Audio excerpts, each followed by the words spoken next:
পৃথিবীর কোটি কোটি মানুষ প্রতিদিন একটি প্রশ্নের উত্তর খোঁজে। শান্তি কোথায়? সত্য কোন পথে?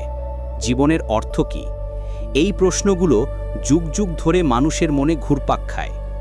ধনী গরিব, শিক্ষিত অশিক্ষিত, পূর্ব পশ্চিম, সবার মনেই একই অস্থিরতা। রাতের নিস্তব্ধতায় যখন মানুষ একা থাকে, তখন এই প্রশ্নগুলোই তাকে সবচেয়ে বেশি তাড়া করে। আর এই খোঁজের মধ্যেই লুকিয়ে আছে মানবতার সবচেয়ে বড় সত্য। কিছু মানুষ এই উত্তর খোঁজেন দর্শনে, কেউ বিজ্ঞানে, কেউ বা ধ্যান সাধনায়। কিন্তু প্রকৃত শান্তি পেতে হলে চাই এমন একটি পথ যা শুধু মনের শান্তি নয়, সমগ্র জীবনের জন্য পূর্ণাঙ্গ দিক নির্দেশনা দেয়।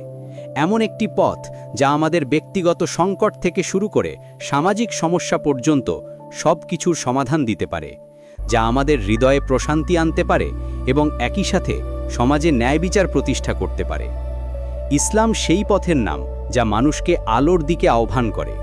কিন্তু ইসলাম কোনো নতুন ধর্ম নয়, এটি সেই একই বার্তা যা আদম আলাইহিস সালাম থেকে শুরু করে ইব্রাহিম, মুসা, ঈসা এবং সব নবীর মাধ্যমে এসেছে।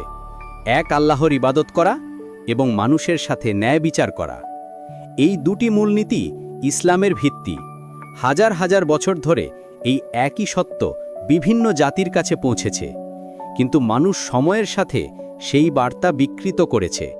ইসলাম এসেছে সেই আসল বার্তাকে পুনর্জীবিত করতে। যেমন একটি স্বচ্ছ ঝর্ণার পানি বিভিন্ন নালায় গিয়ে ঘোলা হয়ে যায়, তেমনি ঐশী বার্তাও বিভিন্ন সময় মানুষের হস্তক্ষেপে অস্পষ্ট হয়ে গেছে। ইসলাম সেই মূল উৎসের দিকে ফিরে যাওয়ার। কুরআন শুধু একটি ধর্মগ্রন্থ নয়, এটি একটি পূর্ণ জীবন নির্দেশিকা। ব্যক্তিগত জীবন থেকে শুরু করে পারিবারিক এবং সামাজিক জীবনের প্রতিটি ক্ষেত্রে এর দিক নির্দেশনা রয়েছে। কিভাবে ব্যবসা করতে হবে, কিভাবে পরিবার পরিচালনা করতে হবে, কিভাবে রাষ্ট্র চালাতে হবে, এমনকি কিভাবে প্রতিবেশীর সাথে আচরণ করতে হবে, সব কিছুরই স্পষ্ট নির্দেশনা রয়েছে।